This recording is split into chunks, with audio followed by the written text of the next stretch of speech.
ಇನ್ನು ಶಾಸಕ ಪುಟ್ಟರಂಗ ಶೆಟ್ಟಿ ಆಪ್ತ ಸಹಾಯಕನ ಬಳಿ ಹಣ ಪತ್ತೆಯಾಗಿರುವಂತಹ ಒಂದು ಪ್ರಕರಣಕ್ಕೆ ಸಂಬಂಧಪಟ್ಟಂತೆ ಈ ಕೇಸ್ನಿಂದ ಕೈ ಬಿಡೋದಕ್ಕೆ ಮೋಹನ್ ಕುಮಾರ್ ಅನ್ನೋರು ಕೋರಿದ್ರು, ಒಂದು ಅರ್ಜಿಯನ್ನು ಹಾಕಿದ್ರು ಕೋರ್ಟ್ನಲ್ಲಿ. ಆದರೆ ಬೆಂಗಳೂರಿನ ಲೋಕಾಯುಕ್ತ ವಿಶೇಷ ನ್ಯಾಯಾಲಯ ಒಂದು ಆದೇಶವನ್ನು ಹೊರಡಿಸಿದೆ. ಶಾಸಕ ಪುಟ್ಟರಂಗ ಶೆಟ್ಟಿ ಮತ್ತಿತರರ ವಿರುದ್ಧ ಅಸಮರ್ಪಕ ತನಿಖೆ ಹಿನ್ನೆಲೆಯಲ್ಲಿ ಮಾರ್ಚ್ 20ರೊಳಗೆ ಪ್ರಕರಣದ ಮರು ತನಿಖೆ ನಡೆಸಬೇಕು ಅನ್ನುವಂಥ ಒಂದು ಸೂಚನೆಯನ್ನು ಕೊಟ್ಟಿದೆ.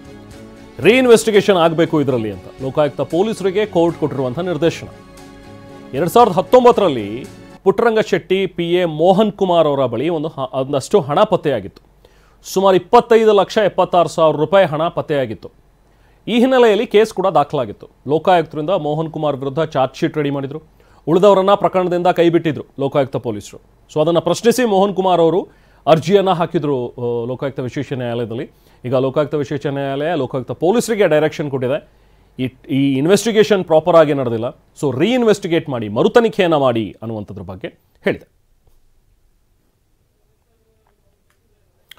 ಸೊ ಜೊತೆಗೆ ನನ್ನ ವಿರುದ್ಧ ಇರುವಂತಹ ಈ ಒಂದು ಪ್ರಕರಣ ಏನಿದೆಯಲ್ಲ ಅದನ್ನು ಕೈಬಿಡಿ ಅಂತಲೂ ಕೂಡ ಮೋಹನ್ ಕುಮಾರ್ ಅವರು ಅರ್ಜಿಯನ್ನು ಹಾಕ್ಕೊಂಡಿದ್ರು. ಆದರೆ ಆ ಅರ್ಜಿಯನ್ನು ವಜಾಗೊಳಿಸಿದೆ.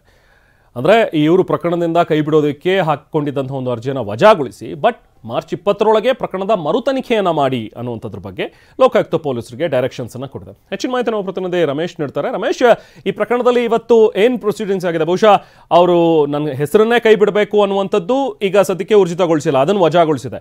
ಬಟ್ ರೀಇನ್ವೆಸ್ಟಿಗೇಷನ್ಗೆ ಯಾಕೆ ಡೈರೆಕ್ಷನ್ಸ್ ಕೊಟ್ಟಿರುವಂಥದ್ದು? ರಮೇಶ್, ಏನು ನಡೀತು ಇವತ್ತು?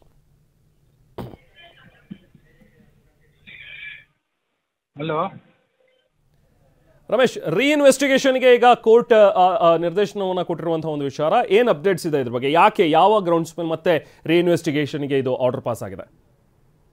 ಬಹುಶಃ ಲೈನ್ ಕಟ್ ಆಗಿದೆ, ಮತ್ತೆ ನಾವು ರಮೇಶ್ ಅವರನ್ನು ಸಂಪರ್ಕಿಸೋಣ. ಒಟ್ಟಲ್ಲಿ ಈಗ ಪುಟ್ಟರಂಗ ಶೆಟ್ಟಿ ಅವರ PA ಆಪ್ತ ಸಹಾಯಕನ ವಿರುದ್ಧ ಇದ್ದಂಥ ಒಂದು ಏನು ಪ್ರಕರಣ ಇತ್ತು, ಸೊ ಅದಕ್ಕೆ ಸಂಬಂಧಪಟ್ಟಂತೆ ಇವತ್ತು ಕೋರ್ಟ್ನಲ್ಲಿ ಆಗಿರುವಂತಹ ಬೆಳವಣಿಗೆಗಳು.